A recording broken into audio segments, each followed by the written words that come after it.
तो दोस्तों मान लीजिए अगर आप कल घर से ऑफिस के लिए निकलते हैं और अचानक से आपका तबीयत बहुत खराब हो जाता है, तो तब आप क्या करेंगे? या फिर मान लीजिए आपका घर में अचानक से कोई बीमार पड़ गया है और उसको हॉस्पिटल ले जाना है, तो ऐसे इमरजेंसी सिचुएशन पर आप क्या करेंगे? तो दोस्तों तभी आता है बात इमरजेंसी लीव का। और दोस्तों जीडीएस भाई और बहन इमरजेंसी लीव के लिए एलिजिबल है, लेकिन मैं ये दावे के साथ कह सकता हूं कि आप में से ज्यादातर जीडीएस भाइयों को इमरजेंसी लीव के बारे में जानकारी ज्यादा नहीं है और इसीलिए आप सब लोग इमरजेंसी लीव को क्लेम नहीं करते हैं। तो दोस्तों आज का वीडियो में यही जानेंगे कि इमरजेंसी लीव को कैसे क्लेम करना है, कैसे एप्लीकेशन देना है, किसको देना है, कितना दिन पहले देना है, मैक्सिमम कितने दिन के लिए आप इमरजेंसी लीव ले सकते हैं। और दोस्तों ऐसे बहुत सारे इंफॉर्मेशन आज आप सबको देंगे जो आपको पता नहीं है। तो दोस्तों आप वीडियो को बिना स्किप करें ए टू जेड पूरा देखें। तो मैं आपको एक ऑफिशियल नोटिस दिखाऊंगा दोस्तों, आप स्क्रीन पर देख सकते हैं। 2019 का एक ऑफिस मेमोरेंडम है दोस्तों। इसका सब्जेक्ट देखिए, कॉमरेड चंद्र कमेटी का जो रिकमेंडेशंस था उसका इम्प्लीमेंटेशन के तौर पर जीडीएस के लिए इमरजेंसी लीव का इंट्रोडक्शन। तो दोस्तों ये जो नोटिस है इधर पर सब कुछ कहा गया है इमरजेंसी लीव के बारे में, कैसे आप इसको ले सकते हैं, कितना दिन का ले सकते हैं, और भी कई सारे इंफॉर्मेशन इस ऑफिस मेमोरेंडम में है। तो मैं आज इस वीडियो में आपको एक के बाद एक इंफॉर्मेशन देने वाला हूं। ठीक है दोस्तों, तो आप बिना स्किप करें पूरा देखिए वीडियो। तो फर्स्ट पॉइंट जो आता है वो है कि दोस्तों emergency leave will be granted for a maximum of 5 days in A completed calendar year. तो दोस्तों एक जीडीएस भाई के लिए एक कैलेंडर ईयर में सिर्फ और सिर्फ 5 दिन का ही इमरजेंसी लीव मिल सकता है, और वो भी मैक्सिमम, यानी कि मैक्सिमम 5 दिन का इमरजेंसी लीव आप ले सकते हैं एक पूरा साल में। Their of the GDS will be paid TRCA as applicable during the period of emergency leave. यानी कि जितने दिन का आप इमरजेंसी लीव लेंगे वो सारे दिन का टीआरसीए आपको मिलेगा, जैसे पेड लीव का मिलता है। यानी कि दोस्तों इमरजेंसी लीव का टाइप एक तरह से आप बोल सकते हैं कि पेड लीव की तरह ही है, यानी कि आपको पैसा मिलेगा, टीआरसीए मिलेगा, कोई भी टीआरसीए में कटौती नहीं होगा। लेकिन आप नाम सुनकर ही पता लगा सकते हैं कि इमरजेंसी लीव का मतलब है कि जो लीव इमरजेंसी के वक्त लिया जाता है। ठीक है दोस्तों, तो पहला पॉइंट जो है वो आप समझ गए कि इमरजेंसी लीव मैक्सिमम एक साल में 5 दिन का ही लिया जा सकता है, और वो 5 दिन का पैसा आपको मिलेगा, पैसे का कोई भी कटौती नहीं होगा। दूसरा देखिए दोस्तों, इमरजेंसी बेसिस पर या फिर पर्सनल रिक्वायरमेंट पर ही जीडीएस इमरजेंसी लीव ले सकता है।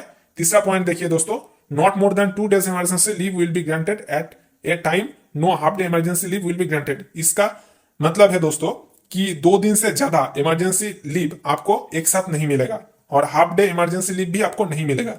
यानी कि दोस्तों आप एक साल में 5 दिन का इमरजेंसी लीव तो ले सकते हैं, लेकिन आपको एक साथ में 2 दिन से ज्यादा इमरजेंसी लीव नहीं मिलेगा।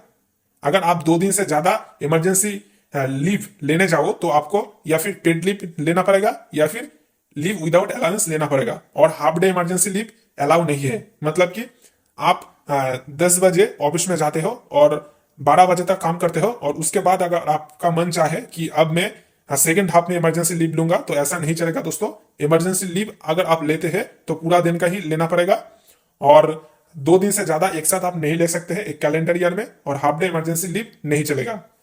नेक्स्ट पॉइंट देखिए दोस्तों, emergency leave can not be carried forward और इनकैश्ड और कॉम्बाइंड विथ पेड लीव। तो दोस्तों साफ साफ कह दिया गया है कि इमरजेंसी लीव कैरी फॉरवर्ड नहीं होगा। कैरी फॉरवर्ड का मतलब मैं आप सबको समझा देता हूं कि अगर आप 2024 साल में आपका जो 5 इमरजेंसी लीव के आप हकदार है, वो इमरजेंसी लीव अगर आप नहीं लेते हैं तो 2025 में जाकर आप उसको क्लेम नहीं कर सकेंगे कि मैं 2024 का 5 इमरजेंसी लीव नहीं लिया था, इसलिए मैं 2025 में 2025 का 5 इमरजेंसी लीव और 24 का 5 emergency leave, total 10 emergency leave लूंगा, ऐसे आप क्लेम नहीं कर सकते हैं। तो ये जो इमरजेंसी लीव है 5 डेज का, ये कैरी फॉरवर्ड नहीं होता है, इनकैश भी नहीं होता है। मतलब कि 2024 में अगर आप 5 इमरजेंसी लीव के लिए एलिजिबल है और अगर आप इमरजेंसी लीव नहीं लेते हैं तो उसके लिए आपको पैसा नहीं मिलेगा।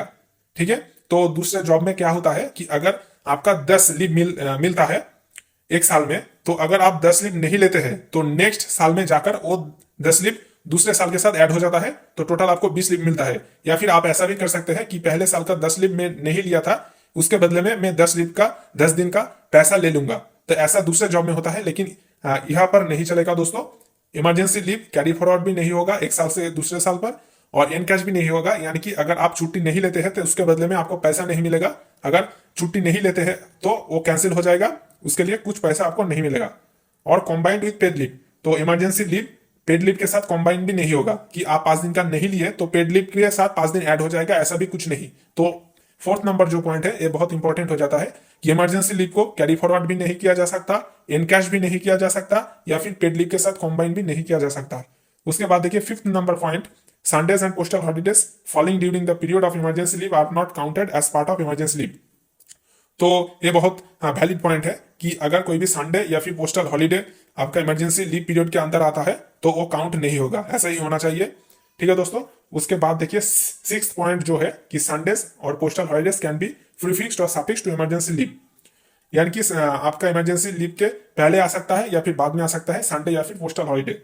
सेवेंथ नंबर पॉइंट देखिए, prior sanction for divisional from divisional office for BPM और sub divisional office senior postmaster for ABPM और डाक सेवक इज रिक्वायर्ड। तो दोस्तों यहाँ पर साफ साफ कह दिया गया है कि अगर आप इमरजेंसी लीव भी लेते हैं तो पहले से ही आपका सैंक्शन होना चाहिए इमरजेंसी लीव का। ऐसे नहीं है कि आप अचानक से लीव लेना चाहते हैं और ऐसे ही छुट्टी ले लेते हैं, ऑफिस नहीं जाते हैं, ऐसा नहीं चलेगा दोस्तों। आपको पहले से ही एप्लीकेशन करके सैंक्शन लेना पड़ेगा। लेकिन आप नाम से ही पता लगा सकते हैं कि इमरजेंसी लीव का मतलब यही होता है कि इमरजेंसी बेसिस पर लिया जाता है। इसलिए दोस्तों ज्यादा दिन पहले आपका परमिशन लेने का कोई भी जरूरत नहीं है। आप एक दिन पहले या फिर जिस दिन आप छुट्टी लेना चाहते हैं इमरजेंसी बेसिस पर उस दिन सुबह भी आप एप्लीकेशन दे सकते हैं दोस्तों। और इधर पर देखिए दोस्तों, प्रायर सैंक्शन नीडेड है, यानी कि डिविजनल ऑफिस से अगर आप बीपीएम है तो आपका सैंक्शन होना चाहिए इमरजेंसी लीव, और अगर आप एबीपीएम या फिर डाक सेवक है तो आपका जो सब डिविजनल हेड है उनसे आपका इमरजेंसी लीव का अप्रूवल होना चाहिए। ठीक है। No full time substitute will be engaged against the resultant vacancy and duty और work of branch post office should be managed with combination of duties except in case of single handed BOs. तो दोस्तों यहाँ पर साफ साफ लिखा है कि कोई भी सब्स्टिट्यूट अरेंजमेंट नहीं किया जाएगा। तो दोस्तों सब्स्टिट्यूट का अरेंजमेंट अगर नहीं किया जाता है तो काम कौन करेगा? तो अगर आपका बीओ में 3 लोग हैं, एक तो है बीपीएम, एमसी, एमडी, तो अगर बीपीएम इमरजेंसी लीव लेता है तो बीपीएम के जगह पर उसी ऑफिस का दूसरा कोई एमसी या फिर एमडी को कॉम्बाइन ड्यूटी के बेसिस पर उधर पर एंगेज किया जाएगा बीपीएम के तौर पर। तो कॉम्बिनेशन ऑफ ड्यूटीज इधर पर वैलिड है दोस्तों, यही कहा गया है। ठीक है दोस्तों। लेकिन अगर कोई भी सिंगल हैंडेड बीओ है, यानी कि एक अकेला ही जीडीएस अगर बीपीएम, एमसी, एमडी तीनों का काम करता है, तो सिंगल हैंडेड बीओ अगर है तो उस टाइम पे दोस्तों सब्स्टिट्यूट अरेंजमेंट किया जा सकता है, क्योंकि वहां पर कॉम्बाइन देने के लिए कोई भी और जीडीएस नहीं है। तो आप समझ चुके हैं कि अगर सिंगल हैंडेड बीओ है, सिर्फ एक जीडीएस काम करता है बीओ में, तो उस वक्त पर सब्स्टिट्यूट का अरेंजमेंट किया जाएगा इमरजेंसी लीव के लिए। लेकिन अगर कोई सिंगल हैंडेड बीओ नहीं है, अगर बीपीएम, एमसी, एमटी तीनों है कोई बीओ में, तो तब अगर उस बीओ में से कोई भी जीडीएस इमरजेंसी लीव लेता है तो उस जीडीएस के जगह पर दूसरा कोई उसी बीओ का जीडीएस का कॉम्बाइन ड्यूटी दिया जाएगा। ठीक है। और देखिए 9th नंबर पॉइंट है, emergency leave will not be granted to GDS who are under put off duty. साफ साफ कह दिया गया है कि अगर किसी जीडीएस को पुट अप कर दिया गया है तो उसको इमरजेंसी लीव नहीं मिलेगा। इसलिए मैं दोस्तों आप सबको बताना चाहता हूं कि आप सावधानी से काम करें। अगर आप बीपीएम है तो सावधानी से काम करें, ट्रांजैक्शन सावधानी से करें, फ्रॉड ना करें। और एमडी अगर है तो चिट्ठी विली सावधानी से करें, एमसी भी अगर है तो मेल कैरी सावधानी से करें। कैश अगर आप कैरी करते हैं तो गिन ले कैश लेने के पहले, और कैश जब आप देते हो, हैंड ओवर करते हो अकाउंट ऑफिस को, तब भी गिन कर दे। तो दोस्तों कोई भी भूल ना करे। और अगर आप खुद से फ्रॉड करते हो तो उस पर अगर आपको पुट अप कर दिया जाता है तो आप बहुत सारे सेवा से वंचित हो जाओगे, जैसे कि इमरजेंसी लीव आपको नहीं मिलेगा। नेक्स्ट पॉइंट देखिए, all GDS who are engaged on regular basis on the date of notification of introduction of emergency leave and who fulfill all other conditions will be eligible for availing this leave। यानी कि जो सारे GDS का engagement हो चुका है इस notice के बाद दोस्तों सब लोग एलिजिबल हो जाएंगे इमरजेंसी लीव के लिए। 11th नंबर पॉइंट देखिए, when a GDS stays beyond 2 days emergency leave at a time, the whole period shall be debited against his or her paid leave account due. In case he or she is not having paid leave, the period in excess of such leave with due will be treated as unauthorized absence and the GDS shall not be entitled to any TRC। तो दोस्तों ये point बहुत ज्यादा important है। इधर पर कहा गया है कि अगर आप 2 दिन से ज्यादा इमरजेंसी लीव पर रहते हैं तो तब क्या होगा, 2 दिन को छोड़कर जितना भी दिन आप छुट्टी पर रहोगे उसको आपका अनऑथोराइज्ड एब्सेंस के तौर पर ट्रीट किया जाएगा। तो पहले ही मैं आपको बता दिया हूं कि आप 5 दिन एक साल में इमरजेंसी लीव ले सकते हो, लेकिन एक ही बार में 2 दिन ही सिर्फ ले सकते हो। लेकिन अगर आप 2 दिन से ज्यादा लीव पर चले जाते हो तो दोस्तों 2 दिन से जितना दिन भी एक्स्ट्रा होगा, जितना दिन भी आप एक्स्ट्रा लीव पर रहोगे वो दिन आपका अनऑथोराइज्ड एब्सेंस के तरह ट्रीट किया जाएगा और उसको दोस्तों पेड लीव में काउंट होगा।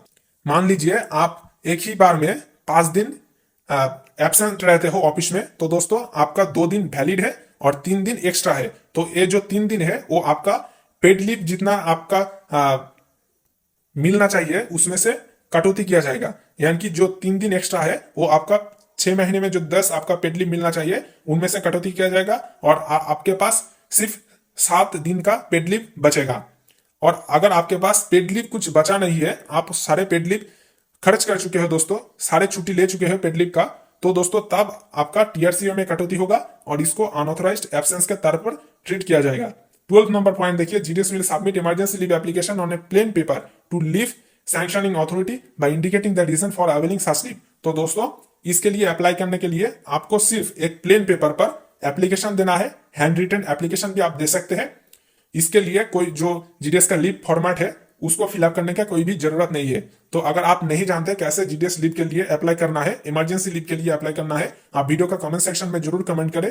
मैं आपको बता दूंगा कैसे step by step GDS leave application को फिलअप करना है।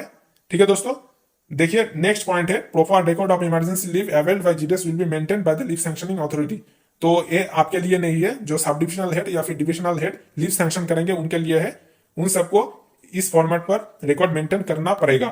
ठीक है, तो यही सब बताना था। देखिए दोस्तों खत्म हो चुका है सारे रूलिंग। तो मेन जो पॉइंट है मैं और एक बार आप सबको बता देता हूं कि इमरजेंसी लीव आप ले सकते हैं। अगर आप एक जीडीएस है तो जरूर ले सकते हैं।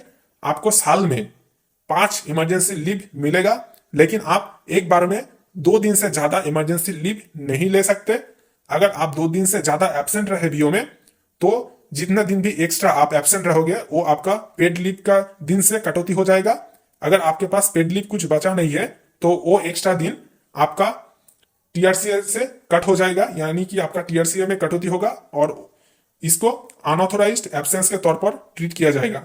और दोस्तों अगर आप इमरजेंसी लीव लेते हैं तो आपका बीओ का कोई दूसरा जीडीएस को आपके जगह पर एंगेज किया जाएगा बीओ का काम चलाने के लिए। और ये जो इमरजेंसी लीव है इसको कैरी फॉरवर्ड नहीं किया जा सकता है, इसको एनकैश भी नहीं किया जा सकता है या फिर पेड लीव के साथ कॉम्बाइन भी नहीं किया जा सकता है। यानी कि अगर आप इस साल आपका जो 5 इमरजेंसी लीव है वो नहीं लेते हैं तो नेक्स्ट ईयर पे जाकर आप पिछले साल का इमरजेंसी लीव को क्लेम नहीं कर सकेंगे और उसके लिए पैसा भी नहीं ले सकेंगे। और अगर आप इमरजेंसी लीव नहीं लेते हैं तो पेड लीव के साथ वो ऐड भी नहीं होगा। ठीक है दोस्तों, तो आपको इमरजेंसी लीव लेने के लिए प्लेन पेपर पर एप्लीकेशन देना है। हैंड रिटन एप्लीकेशन भी आप दे सकते हैं। आपको सिर्फ लिखना है कि इमरजेंसी के वजह से, मेडिकल इमरजेंसी हो सकता है या फिर पर्सनल कुछ हो सकता है, इसके वजह से मैं इस दिन एब्सेंट रहूंगा दोस्तों।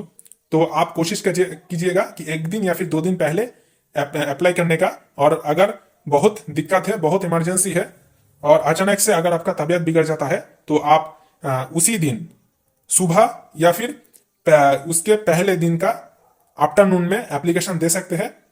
ठीक है दोस्तों, तो आपका इमरजेंसी बेसिस पर इमरजेंसी लीव का सैंक्शन हो जाएगा।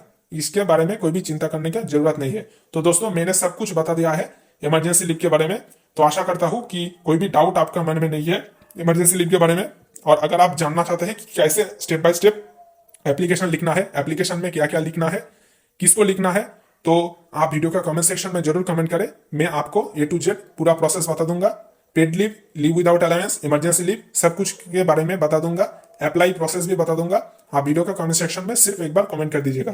तो दोस्तों ऐसे ही ढेर सारे इंफॉर्मेटिव वीडियो पाने के लिए हमारे साथ जुड़े रहे, चैनल को सब्सक्राइब करके रखें और इस वीडियो को आपने जितने भी सारे जीडीएस फ्रेंड्स है सबके साथ शेयर करें ताकि उनको भी पता चले कि इमरजेंसी लीव कैसे क्लेम करना है।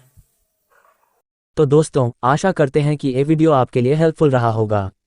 ऐसे और भी ढेर सारे खबर सबसे पहले पाने के लिए वीडियो को लाइक करें, ज़्यादा से ज़्यादा शेयर करें और चैनल को सब्सक्राइब करें। धन्यवाद।